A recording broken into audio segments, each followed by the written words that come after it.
দুনিয়াতে কষ্ট থাকবে, বিপদ আপদ থাকবে। এই দুনিয়ার ফিচারটা আল্লাহ তাআলা কোরআনের একটা আয়াতে খুব চমৎকার ভাবে উল্লেখ করেছেন, সেটা দিয়েই আমি আলোচনা শুরু করেছি। আল্লাহ তাআলা ইরশাদ করছেন, ওয়ালা নাবলুওয়ান্নাকুম বিশাইইম মিনাল খাউফি ওয়াল জুই ওয়া নাকসিম মিনাল আমওয়ালি ওয়াল আনফুসি ওয়াস সামারাত ওয়া বাশশিরিস সাবিরিন। আল্লাহ তাআলা বলছেন, অবশ্যই অবশ্যই আমি তোমাদেরকে পরীক্ষা করব, ভয় দিয়ে, ক্ষুধা দিয়ে, সম্পদের ঘাটতি দিয়ে, আতঙ্ক দিয়ে, প্রাণনাশ দিয়ে, ফল ফসলের হানি দিয়ে পরীক্ষা করব। কিন্তু এই পরীক্ষায় যারা উত্তীর্ণ হবে, যারা সবর ইখতিয়ার করবে, ওয়াবাশশিরিস সাবিরিন, ধৈর্যশীলদের জন্যই হচ্ছে সুসংবাদ। আলহামদুলিল্লাহ পড়ে। তাহলে সম্মানিত সুধী, আমরা বুঝতে পারলাম এই পৃথিবীর ফিচার হচ্ছে এখানে বিপদ থাকবে, বিপদ ছাড়া কেউ থাকবে না। স্ট্রাগল থাকবে, কষ্ট থাকবে, ঝুঁকি থাকবে, রিস্ক থাকবে, এবং নানা ধরনের বিপদ আপদ দিয়ে আল্লাহ তাআলা আমাদেরকে পরীক্ষা করবেন। এটা মাস্ট, এটা আমাদের মাইন্ডসেটে নিয়ে নিতে হবে, মাইন্ডসেটে এটা ক্লিয়ার থাকতে হবে। চিরসুখ চিরশান্তি এই দুনিয়াতে মিলবে, কোথায় মিলবে তাহলে? এটা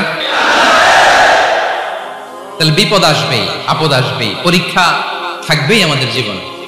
তবে ইন্টারেস্টিংলি মজার বিষয় হচ্ছে পরীক্ষাটা এক একজনের এক এক রকম। পুরো পৃথিবীটা একটা পরীক্ষা ক্ষেত্র, কিন্তু কারো প্রশ্নপত্রের সাথে কারো প্রশ্নপত্রের কোনো মিল নাই। সুবহানাল্লাহ।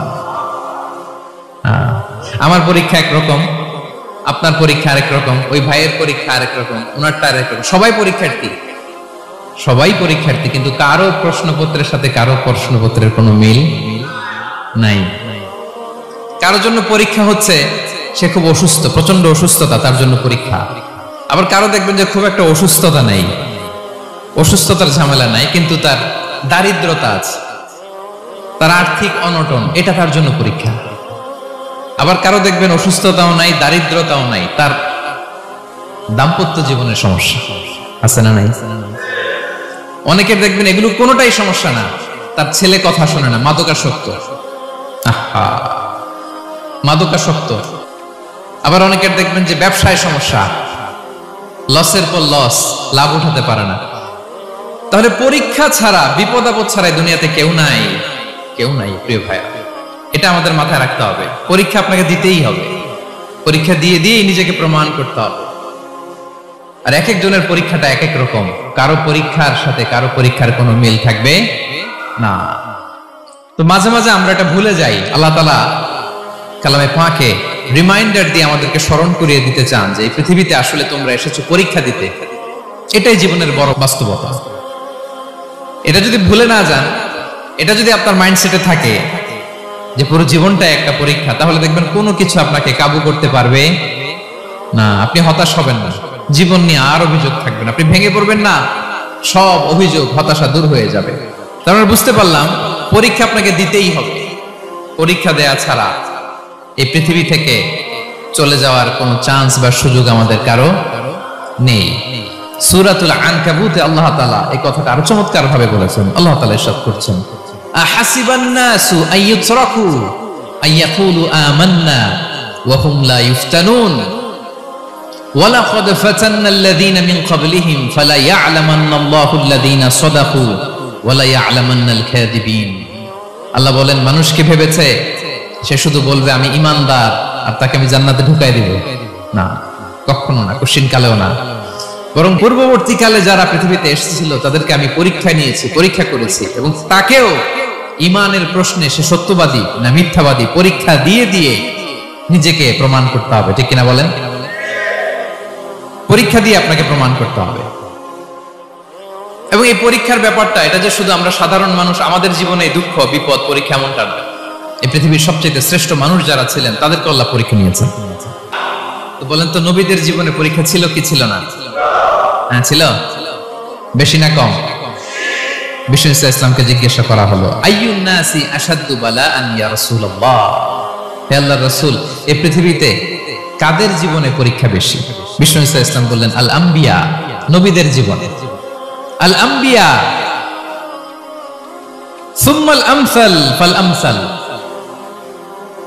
সবচাইতে জীবনে পরীক্ষার সম্মুখীন সবচাইতে বেশি হয়েছেন নবীরা। তারপরে নবীদের পরবর্তী অবস্থান যাদের, সিদ্দিকিন যারা, সোহাদা যারা, সলিহিন যারা, আল্লাহওয়ালা যারা, তাদের জীবনে পরীক্ষা বেশি। ইউবতালার রাজুলু আলা হাসাবি দীনি, ব্যক্তির দিনদারি যত বেশি তার জীবনে আল্লাহর পরীক্ষাও তত বেশি। আপনি আল্লাহওয়ালা হবেন, আপনার জীবনে পরীক্ষাও অনেক বেশি। এজন্য ইমানদার হওয়া যেমনি মর্যাদার, ইমানদারের জীবনে পরীক্ষাও হবে অনেক বেশি। এবং পরীক্ষা যত বড়, খেয়াল রাখতে হবে, মন খারাপ করার কোনো সুযোগ নেই। পরীক্ষা যার জীবনে যত বড়, সেটাতে সফল হতে পারলে ওটার প্রতিদানও বড়। পরীক্ষা যত বড়, এটাতে সাকসেস হইতে পারলে এটার রিওয়ার্ডও তত বড়। বিষ্ণু ইসলাম বলেন, ইযামুল জাযাই মা ইযামিল বালা, বালা যত বড়, জাযাও তত বড়, প্রতিদানও তত বড়। কারণ নবীদের জীবনে যদি খেয়াল করেন, দেখবেন যেই নবীর জীবনে পরীক্ষা যত বেশি, সেই নবীর জীবনে সফলতাও তত বেশি। ইযামুল জাযাই মা ইযামিল বালা, পরীক্ষা যত বড়, ওই পরীক্ষায় পাশ করলে ওইটার ফলাফল ও প্রতিদানও বড়। তাহলে দেখেন প্রিয় ভাইরা, সাইয়েদনা ইব্রাহিম আলাইহিস সালামের জীবনে পরীক্ষার কোনো শেষ ছিল না। আমি আপনি কোথায়? আল্লাহর খালিলের জীবনে যদি এত পরীক্ষা থাকতে পারে, আমি আপনি কোথায় বলেন তো? এবার বলেন, সাইয়েদনা মূসা আলাইহিস সালাম, ওনার জীবনে তো কোনো পরীক্ষার ছিল না। হ্যাঁ, গুণে শেষ করতে পারবেন? জন্মটাই তো হয়েছে পরীক্ষার মধ্য দিয়ে। মিশরের ছেলে সন্তান হইলে ফেরাউন বলছে জবাই করো, ওনার মা এরকম সিন্ধুকে করে ভাসায় দিলেন নীল নদীতে। আল্লাহু আকবার, কি একটা রোমাঞ্চকর পরিস্থিতির মধ্য দিয়ে আল্লাহ তাআলা ওনাকে বাঁচালেন। সুবহানাল্লাহ, জন্মই হয়েছে পরীক্ষার মধ্যে দিয়ে। বড় হইলেন, ফেরাউনের ভয়ে দেশ ত্যাগ করলেন, মিশর থেকে মাদিয়ান। আবার আল্লাহর আদেশে যখন ফিরে আসলেন, আবার ফেরাউনের সাথে তর্ক বিতর্ক, যুদ্ধ। একটা রাত আল্লাহ নবী মুসা আলাইহিস সালাম শান্তি মতো মিশরে ঘুমাতে পারে নাই। তার মানে মুসা আলাইহিস সালাম এই বিপদ আপদ পরীক্ষা এগুলো থেকে মুক্তি পান নাই। এবার বলেন ঈসা আলাইহিস সালামের কথা, ওনার জীবনে তার পরীক্ষা ছিল না। কি পরীক্ষা ছিল? হ্যাঁ, আল্লাহু আকবার। Same scenario goes to the biography of every messenger in the world. পৃথিবীর সব নবীর ক্ষেত্রে একই ঘটনা ঘটেছে। সাইয়েদনা ঈসা আলাইহিস সালাম দাওয়াত যখন দিলেন, ওনার বিরোধিতা শুরু হলো, ওনাকে হত্যার ষড়যন্ত্র হলো। ইভেন কি ওনাকে মারার জন্য বনি ইসরাইলেরা উদ্ধত হলো, জানে বাঁচবার জন্য পালালেন। এক ঘরে ঢুকলেন, চারদিক দিয়ে ঘেরাও করলো, উনি দরজা জানালা লাগাই দিলেন। ওরা বললো, একজন দরজা ভেঙে জানালা ভেঙে ভিতরে ঢুকো, ঢুকে দেখো বেটা ঈসা কি করে। একজন ভিতরে ঢুকছে, ঢুকার সাথে সাথে বল রাফাআহুল্লাহু ইলাইহি, আল্লাহ তাআলা ঈসা আলাইহিস সালামকে উপরে উঠায় নিল। আর যেই লোকটাকে তারা ভিতরে ঢুকালো, তার চেহারাকে আল্লাহ তাআলা ঈসা আলাইহিস সালামের চেহারার মতো করে দিলেন। এবার তার বাইরের সাথীরা বলে, ঘটনা কি বেটা, ঈসাও বেরোয় না, আমাদের লোকটাও বেরোয় না, সবাই ঢুক। দরজা ভেঙে ভেতরে ঢুকে দেখে ঈসা দাঁড়ায় আছে। বলেন তো, এটা ঈসা না মিসা? এটা কি আসল ঈসা? ওমা কতালু ওমা সলাবু ওয়ালাকিন শুব্বিহা লাহুম। আল্লাহ বলে, তোমরা আমার নবী ঈসাকে হত্যাও করতে পারো নাই, শুলেও চড়াতে পারো নাই, আমি সেফটি সিকিউরিটি দিয়ে আমার নবী ঈসা আলাইহিস সালামকে আকাশে তুলে নিয়েছি। তাহলে ওনার জীবনে পরীক্ষার শেষ ছিল না। এবার যদি আমরা বিশ্বনবী সাল্লাল্লাহু আলাইহি ওয়াসাল্লামের জীবনের দিকে তাকাই, ওনার জীবনটা দেখেন তো। আমাদের পেয়ারা নবী বিশ্বনবী মুহাম্মদুর রাসূলুল্লাহ সাল্লাল্লাহু আলাইহি ওয়াসাল্লাম, ওনার জীবনে কি স্ট্রাগল ছিল? স্ট্রাগল। মাক্কি জীবনের কথা যদি একটু খেয়াল করেন, দেখেন তো 3 বছর শিয়াবে আবি তালেবে জেল কেটেছেন, না খেয়েছিলেন। ওনার বংশের লোকেরা প্রথমে ছাগল খেয়েছে, ছাগলগুলো যখন শেষ, ছাগলের চামড়াগুলো শুকিয়ে ওইটা খাইছে। গাছের পাতা ছাল এগুলো খেয়ে খাবারের অভাবে বেহুশ হয়ে পড়ে থাকতো তারা। না খেয়ে কয়দিন ছিলেন আপনি? আমি কয়দিন ছিলাম না খেয়ে? মনেই তো পড়ে না, না খেয়েছিলাম কিনা কোনোদিন। এ হচ্ছে মাক্কি জীবন। মেন্টালি প্রেসার দেয়া হয়েছে। বিশ্বনবীর চাচা আবু লাহাব, তার 2 ছেলে উতবা আর উতাইবা, এদের সাথে বিয়ে দিয়েছিলেন 2 মেয়ের। যখন দাওয়াত দেওয়া শুরু করলেন, 2 মেয়েকে ডিভোর্স দিয়ে দিল। দেখেন, একটা বাবার জন্য প্রাপ্তবয়স্কা মেয়েকে যখন উঠায় নেয়ার আগে ডিভোর্স দেয়, তার মানসিক অবস্থাটা কেমন থাকে বলেন?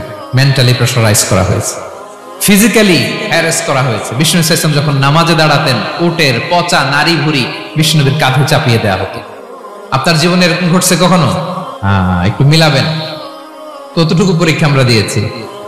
তায়েফে গেলেন বিশ্বনবী, তায়েফে গেছিলেন জমির বায়না দিতে, তাই না? জমি কিনবে তায়েফে। তায়েফবাসীদেরকে জাহান্নামের আগুন থেকে বাঁচাতে গিয়েছিলেন, নিজের জন্য না। সেখানে তায়েফের ছেলেরা পাথর মেরেছে বিষ্ণু ইসলামের গায়ে। এত শুভ্র দেহ ছিল, চেহারা ছিল, বিষ্ণুবীর গা দিয়ে ঝরঝর করে রক্ত ঝরেছে। ফিজিক্যাল হ্যারাসমেন্টের শিকার হয়েছেন বিষ্ণু ইসলাম। যখন যেদিন বিষ্ণু ইসলামকে হত্যার ষড়যন্ত্র করা হলো, আল্লাহ তাআলার আদেশে তিনি মক্কা থেকে মদিনায় হিজরত করলেন। মদিনাতে যেও একটা রাত, সপ্তম হিজরির আগ পর্যন্ত শান্তিতে ঘুমাতে পারেন নাই। 3 দিকে 3 ইহুদি বসতি, বনু কাইনুকা, বনু নদীর, বনু কুরাইজা। খাওয়ার মধ্যে বিষ মিশিয়ে দেয়া হয়েছিল বিষ্ণু ইসলামের। বাজুর, খাসির বাজুর রান পছন্দ করতেন।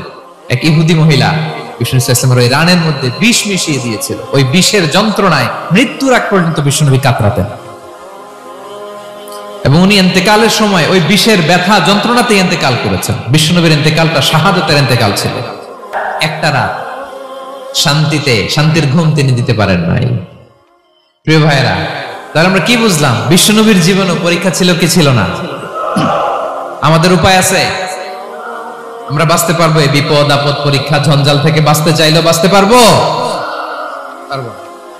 ইমাম মালিক আলাইহি রাহমা নাম শুনেছেন? ইমাম মালিক, ওনার জ্ঞান থেকে লাখো লাখো মানুষ উপকৃত হয়েছে, কোটি কোটি মানুষ উপকৃত হয়েছে। মদিনার রাস্তায় রশি দিয়ে ওনাকে টেনে হিচড়ে এক এলাকা থেকে আরেক এলাকায় নিত জালেম বাদশাহ ইমাম মালিক আলাইহি রাহমা।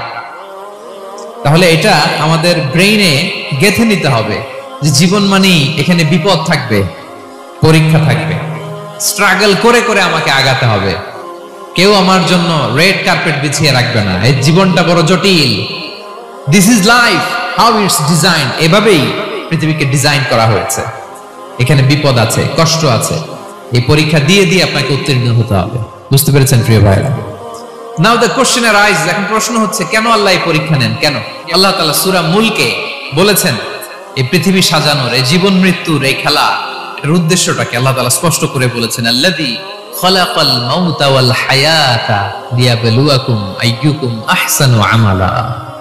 জীবন মৃত্যু দিয়ে তোমাদের জীবনকে সাজানো হয়েছে এজন্য, যাতে করে তিনি তোমাদের পরীক্ষা করতে পারেন। কি করতে পারেন? তোমাদের মধ্যে কে সৎকর্মে অগ্রগামী, কে কাজে ভালো, আমলে ভালো, এটা দেখার জন্য। বেসিকলি আল্লাহর দেখার প্রয়োজন নাই, আমাদেরকে দেখানোর জন্য এই পরীক্ষার আয়োজন। আমি ভালো করবো না খারাপ করবো এটা আল্লাহ জানে না? তো ওনার পরীক্ষা করা লাগে কেন? কথা বলেন। আমি জান্নাতি না জাহান্নামী এটা আল্লাহ জানেন না? বেসিকলি আমাদেরকে জানানোর জন্য এই পরীক্ষার আয়োজন। কাদেরকে জানানোর জন্য? মানে তুমি জেনে যাও তুমি জান্নাতি না জাহান্নামী, আমি ভালো করেই জানি। এজন্য আল্লাহ তাআলা পরীক্ষার আয়োজন করেছেন, যাতে করে তুমি জেনে যাও যে পৃথিবীতে তুমি কি করেছো। এখন আর আল্লাহকে এক্সকিউজ দেওয়ার সুযোগ নেই। আচ্ছা বলেন তো, আবু জাহেলকে যদি আল্লাহ এখন কিয়ামতের দিন বলে, Abu Jahl go to the hell fire, Abu জাহেলের কিছু বলার সুযোগ আছে? কারণ ও দুনিয়াতে কি করে আসছে এটাও জানে না। ফেরাউনকে ডেকে যদি আল্লাহ বলে, ফেরাউন তুমি জাহান্নামে যাও, go to the hell fire, ওর কি কোনো এক্সকিউজ দেওয়ার সুযোগ আছে? বলেন, সুযোগ আর আছে? কারণ তুমি দুনিয়াতে কি করেছো তোমার চেয়ে ভালো কেউ আর জানে? পৃথিবীতে এই পরীক্ষার এই আয়োজনের সবচাইতে বড় উদ্দেশ্য হচ্ছে যাতে করে আমরা দেখে যাই যে আমরা কি কাজ করছি। এই পৃথিবীতে এই পরীক্ষার আয়োজনের প্রধানতম কারণ হচ্ছে যাতে করে আমরা বুঝে যেতে পারি যে আমরা কোথায় যাব, জান্নাতে না জাহান্নামে। প্রিয় সুধী, এ পর্যায়ে আমরা জানবো এই যে পরীক্ষা আল্লাহ তাআলা নিচ্ছেন আমাদেরকে, এই পরীক্ষায় সফল হওয়ার মূল মন্ত্র কি? কোরআনে বিভিন্ন আয়াতে এই পরীক্ষার কথা বলা হয়েছে, এবং এই পরীক্ষার সফলতার মূল মন্ত্রও কোরআনে ঘোষিত হয়েছে। আলহামদুলিল্লাহ বলেন। যে আয়াত দিয়ে আমি শুরু করেছি এই আয়াতে আল্লাহ তাআলা বলেছেন, ওয়াবাশশিরিস সাবিরিন, নবী হে ধৈর্যশীলদেরকে আপনি সুসংবাদ দিন। ধৈর্যশীলদেরকে সুসংবাদ দিন, তার মানে বিপদে ধৈর্য ধারণ করতে হবে। প্রিয় ভাইরা, ইন্নামাস সাবরু ইনদা সাদামাতিল উলা। বিপদে আমরা অনেক সময় প্যানিক হয়ে যাই, অস্থির হয়ে যাই, কি করব, হতাশ না। মুমিনরা হতাশ হয় না, ধৈর্য ধারণ করে। কি করে? কি করে? আল্লাহ যেন বিপদে আমাদেরকে ধৈর্য ধারণ করার তৌফিক দান করে।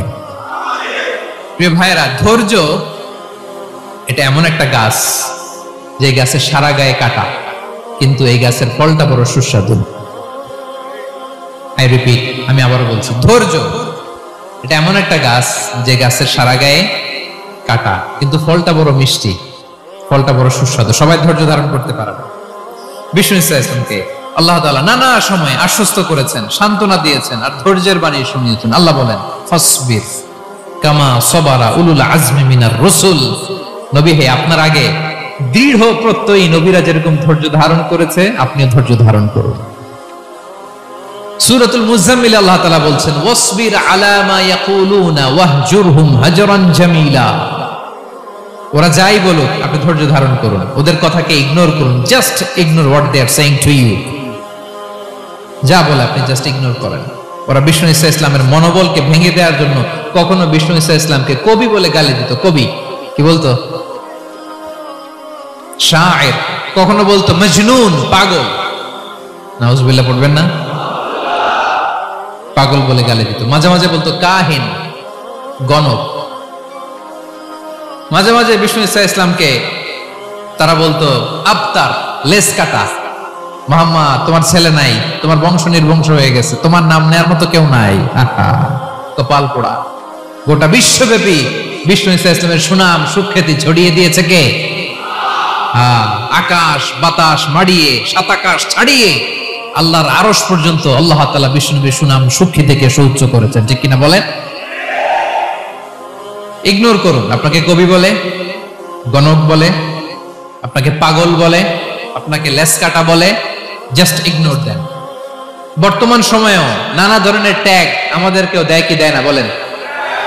দেয়। আমাদেরকে কি বলে? মৌলবাদী বলে, বলে বলে ওই যে রাজাকার বলে। ওয়াসবির আলা মা ইয়াকুলুন, নিজের সাথে মিলায় নেন। যা বলে ধৈর্য ধারণ করো। ওয়াহজুরহুম হাজরান জামিলা, জাস্ট ইগনোর দেন, ভালোভাবে ইগনোর করেন, খালাস, সালাম দিয়ে কেটে পড়েন। তাহলে প্রিয় ভাইরা, এই বিপদ আপদ আমাদের পিছু ছাড়বে না, পিছু ছাড়বে না। নবীদের পিছু ছাড়ে নাই, আমরা কোথায়? আমরা আর কি? বিপদ আমাদেরকে ধৈর্য ধারণ করতে হবে, মনোবল হারাইলে হবে না। দেখেন বিশ্বনবী কিভাবে আপনাদেরকে সান্ত্বনা দেয়। বিশ্বনবী বলেন, আজাবান লি আমরিল মুমিন, মুমিনের ব্যাপারটা বড় আশ্চর্যজনক। ফাইন্না আমরাহু কুল্লাহু লাহু খাইর, মুমিনের জীবনে যা ঘটে সবটাই খাইর, সবটাই কল্যাণ। ইন আসাবাতহু সাররাউ শাকারা ফাকানা খাইরাল্লাহ ওয়া ইন আসাবাতহু দাররাউ সাবারা ফাকানা খাইরাল্লাহ। মুমিনের জীবনে যদি সুখ আসে তাহলে মুমিন শুকরগুজার হয়, এটা তার জন্য ভালো। আর যদি মুমিন জীবনে দুঃখ আসে তাহলে সে সবর ইখতিয়ার করে, এটাও তার জন্য ভালো। সুবহানাল্লাহ। তাহলে দেখেন, আমরা হয় সুখে থাকি নয় দুঃখে থাকি। ঠিক কিনা বলেন? সুখের সময় শুকর আর দুঃখের সময় সবর। আওয়াজ করে বলেন, সুখের সময় শুকর আর দুঃখের সময়। এই দুই ইবাদত মুমিন জীবনে চলমান, কন্টিনিউয়াস, একটা উইন উইন সিচুয়েশন। কি বলেন? উইন উইন হয়ে গেল না? যেই পরিস্থিতিতেই থাকে আমাদের জন্য লাভ। আল্লাহু আকবার। তাহলে প্রিয় ভাইয়েরা, এটাই জীবনের বাস্তবতা। সবর আমাদেরকে ইখতিয়ার করতে হবে, হতাশ হওয়া যাবে না। অনেকে আমরা অল্পতে হতাশ হই। এই যে আমরা ধৈর্য ধারণ করছি, এর ফল পাচ্ছি না? দীর্ঘ 1.5 দশক ধরে ধৈর্য ধারণ করছেন না আপনারা? এখন মুক্তি, স্বাধীনতা, বিজয় এনে দিয়েছে কে? ধৈর্য ধারণ করুন। ধৈর্যের যে ফলাফল, এটা বড় মিষ্টি। ধৈর্য এমন একটা গাছ, এই গাছের সারা গায়ে কাটা, কিন্তু এর ফলটা বড় সুস্বাদু, এর ফলটা বড় মিষ্টি। ধৈর্য ধারণ করার অভ্যাস করতে হবে প্রিয় ভাইরা।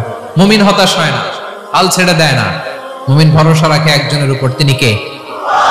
লা তাইয়াসু মির রাউহিল্লাহ ইন্নাহু লা ইয়াইয়াসু মির রাউহিল্লাহি ইল্লাল কওমুল কাফিরুন। আল্লাহর রহ থেকে, রহম থেকে নিরাশ হয়ে যাও না। কাফির ছাড়া, অকৃতজ্ঞ ছাড়া কেউ আল্লাহর রহ থেকে, আশা থেকে নিরাশ হয় না। শয়তানের সবচেয়ে বড় মিশন হলো আমাদেরকে হতাশ বানানো। এটা খেয়াল রাখবেন। শয়তানের সবচাইতে বড় মিশন কি?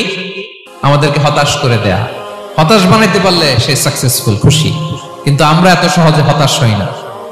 আমরা নিরাশ হই না, আমরা বিপদে হাল ছেড়ে দেই না, আমরা ভরসা রাখি এক মহান সত্তার উপর। তিনি কে? মনে থাকবে? বিপদ আসলে ভেঙে পড়বেন? আওয়াজ করে বলেন, আমরা কি করব? সবর। বিপদ ট্যাকেল দেওয়ার প্রথম স্টেপ হচ্ছে সবর। ধৈর্য ধারণ করতে হবে। অবশ্যই সাবিরিন, ধৈর্যশীলদেরকে সুসংবাদ দাও। বিপদ থেকে বাঁচার দ্বিতীয় স্টেপ হচ্ছে এই বিপদ থেকে উত্তরণের চেষ্টা করতে হবে। কন্টিনিউয়াস প্রচেষ্টা চালিয়ে যেতে হবে। ওয়াল্লাযীনা জাহাদু ফিনা লানাহদিয়ান্নাহুম সুবুলানা, যারা আমার রাস্তায় চেষ্টা করে, প্রচেষ্টা করে, স্ট্রাগল করে, তাদেরকে আমি পথ দেখিয়ে দেই, সুবুল দেখিয়ে দেই, ওয়ে আউট দেখায় দেই, এক্সিট দেখায় দেই। কোথাও আটকাবেন না আপনি, আপনাকে এক্সিট দেখায় দিবে কে?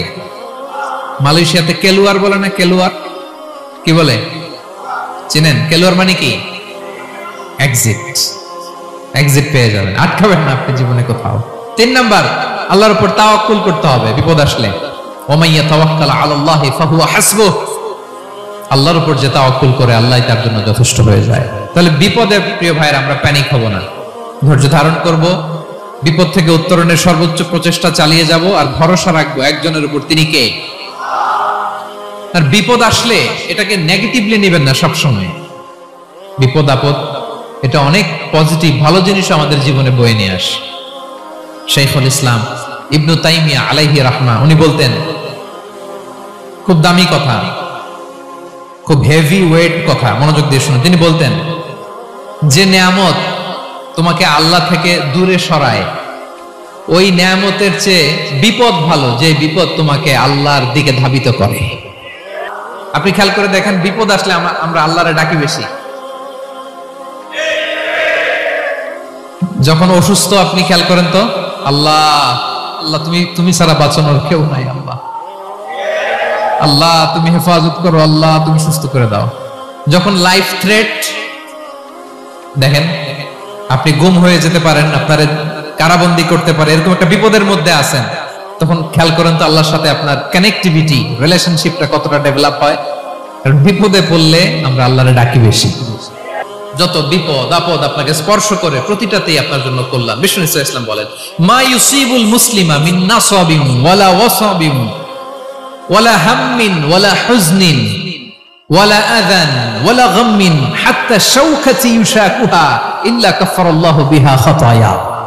আপনার জীবনে যত দুঃখ, যত যন্ত্রণা, যত টেনশন, যত অ্যাংজাইটি, যত ইনজুরি, এমনকি গোলাপ ফুল পাড়তে যে ওখানে যে কাঁটা বাঁধছে, বড়ই খেতে যে বড়ই গাছে ওঠার পর যে একটা কাঁটা বিঁধছে আপনার হাতে, এর কারণে আল্লাহ তাআলা আপনার গুনাহ মাফ করে দেয়।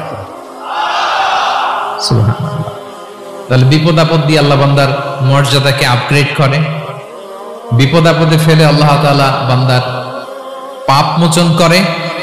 বিপদ আপদ দিয়ে আল্লাহ তাআলা বান্দার শাস্তি মওকুফ করে। এমন পাপ করছেন এটার জন্য শাস্তি বরাদ্দ হয়ে গেছে, কিন্তু আল্লাহ তাআলা ওই শাস্তি থেকে মাঝে মাঝে আপনাকে বাঁচাতে চায়, তখন কিছু বিপদ দিয়ে বান্দারে পরীক্ষা করে। উত্তীর্ণ হলেই আল্লাহ তাআলা ওই শাস্তিকে মওকুফ করে দেয়। ডোন্ট বি প্যানিক, প্যানিক হওয়া যাবে না। This is how life is design. এটাই জীবন। বিপদ আপদ আসবে, এটাকে মেনে নিতে হবে, ছেলে মেয়েদেরকে শিখাইতে হবে, তাহলে তারাও প্যানিক হবে না। পারবেন তো ইনশাআল্লাহ? আচ্ছা, 4 নম্বর লেসন হচ্ছে যেটা আমরা জানলাম, এই বিপদ আপদ সবসময় আমাদের জন্য খারাপ না। সামটাইমস ইট ব্রিংস খায়ের for us if dealt properly. ঠিকমতো বিপদকে ডিল করতে পারলে এটা আসলে আমার জন্য আখেরে কল্যাণই বয়ে নিয়ে আসে। কি বলেন, তাই না? কল্যাণ বয়ে নিয়ে আসে। সব শেষ কথা হলো, আমরা যেন এই বিপদগুলোকে প্রপারলি ডিল করতে পারি, আমরা যেন সবর ইখতিয়ার করতে পারি। আল্লাহর কাছে চাইতে হবে, দোয়া করতে হবে, কারণ তৌফিক দেওয়ার মালিক কে? আল্লাহর কাছে যেন আমরা কায়মনোবাক্যে প্রার্থনা করতে পারি, আল্লাহ এই বিপদকে যেন আমরা ডিল করতে পারি উইথ সাবর, উইথ ইন্টেলেক্ট, উইথ তাওয়াক্কুল। আসল হাতিয়ার হচ্ছে এটা, দোয়া। আল্লাহর কাছে চাইবেন, মনোযোগের সাথে চাইবেন, আন্তরিকতার সাথে চাইবেন। উদউল্লাহ ওয়া আনতুম মুকিনুনা বিল ইজাবা। বিষ্ণু বলেন, এমন ভাবে চাও যেন তুমি অনেকটা কনফার্ম যে তোমার দোয়া আল্লাহ কবুল করবেনই, এমন ভাবে চাও। অনেকে রোবোটিক দোয়া করে। রোবোটিক দোয়া মানে দোয়ার মধ্যে প্রাণ নাই, ধ্যান নাই, মন নাই, আগ্রহ নাই, ভালোবাসা নাই। ওই দোয়া আল্লাহ কবুল করে না, মনোযোগ দিয়ে চাইতে হবে চাওয়ার মতো, তাহলে আল্লাহ তাআলার পক্ষ থেকে তৌফিক পাওয়া যাবে। পারা যাবে তো ইনশাআল্লাহ। আল্লাহ তাআলা আমাদের সবাইকে বিপদে আপদে ধৈর্য ধারণ করার তৌফিক দান করুন।